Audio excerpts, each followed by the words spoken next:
Kabar mengejutkan datang dari negeri jiran, Malaysia.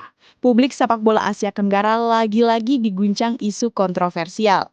Jika sebelumnya Indonesia ramai soal pemain keturunan, kini giliran Malaysia yang terseret ke dalam pusaran gosip miring. Bukan sekadar isu biasa, melainkan kabar yang berpotensi membuat FIFA ikut turun tangan. Semua bermula dari kebijakan agresif Federasi Sepak Bola Malaysia atau FAM yang getol melakukan naturalisasi dalam 2 tahun terakhir. Hampir setiap kali daftar skuad diumumkan, selalu ada wajah baru dengan latar belakang asing. Mulai dari pemain berdarah Eropa, Afrika, bahkan Amerika Selatan. Dalam hitungan singkat, separuh lebih pemain kunci Harimau Malaya justru bukan lahir dan besar di Malaysia.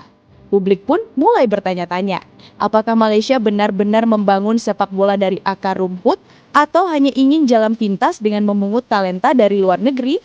Pertanyaan ini semakin menguat setelah media asing mulai mengkritisi langkah FAM. Bahkan menurut laporan The Asian Games, FIFA dikabarkan sedang memantau situasi naturalisasi Malaysia dengan seksama. Kenapa bisa sampai begitu? Alasannya sederhana. FIFA sebenarnya tidak melarang naturalisasi, tapi ada syarat ketat yang wajib dipenuhi.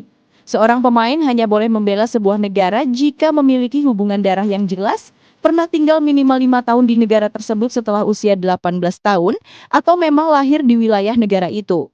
Nah, masalahnya, beberapa pemain baru Malaysia disebut-sebut belum memenuhi syarat tersebut. Contohnya saja pemain keturunan Afrika yang baru masuk ke skuad Malaysia tahun ini. Sang pemain dikabarkan baru setahun menetap di Kuala Lumpur, tapi langsung dapat paspor hijau kuning. Netizen pun curiga, jangan-jangan ada proses kilat yang menabrak aturan FIFA. Ibarat membangun rumah, fondasinya belum kokoh, tapi atapnya sudah dipasang.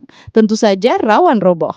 Bukan sekali dua kali Malaysia diterpa isu seperti ini. Tahun lalu mereka sempat dikritik karena memanggil pemain naturalisasi yang sama sekali tidak bisa berbahasa Melayu dan bahkan belum pernah menjejakkan kaki di Liga Malaysia. Bayangkan, belum juga paham kultur lokal tapi sudah mengenakan lambang negara di dada. Tak heran jika kemudian FIFA memasukkan Malaysia dalam daftar pantauan khusus. Sebab, bila terbukti ada manipulasi administrasi atau pemalsuan data, hukumannya tidak main-main. Mulai dari diskualifikasi turnamen, pengurangan poin kualifikasi, bahkan larangan tampil di kompetisi internasional. Jika sampai itu terjadi, bisa jadi Malaysia mengikuti jejak beberapa negara yang pernah dihukum FIFA karena kasus serupa. Misalnya Togo pada tahun 2010 atau Ekuatorial Guinea yang dicoret dari Piala Dunia Wanita akibat masalah naturalisasi ilegal. Tentu publik sepak bola Malaysia cemas, apalagi saat ini mereka sedang bersaing di ronde keempat kualifikasi Piala Dunia 2026, grup yang sama beratnya dengan milik Indonesia. Kalau sampai kena sanksi FIFA, otomatis peluang Harimau Malaya pupus seketika.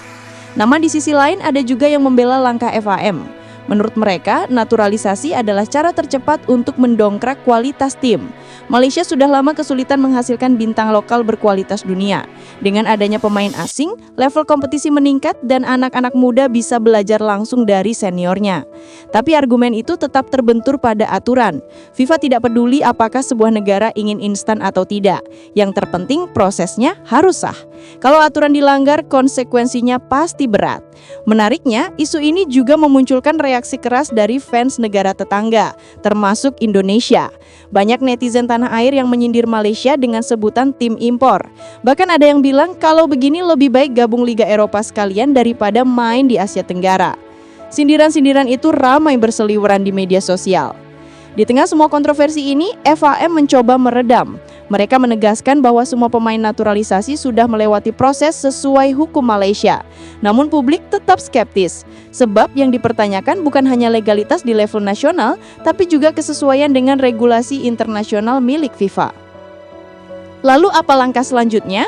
FIFA kabarnya akan menurunkan tim investigasi untuk memeriksa data administrasi para pemain Malaysia.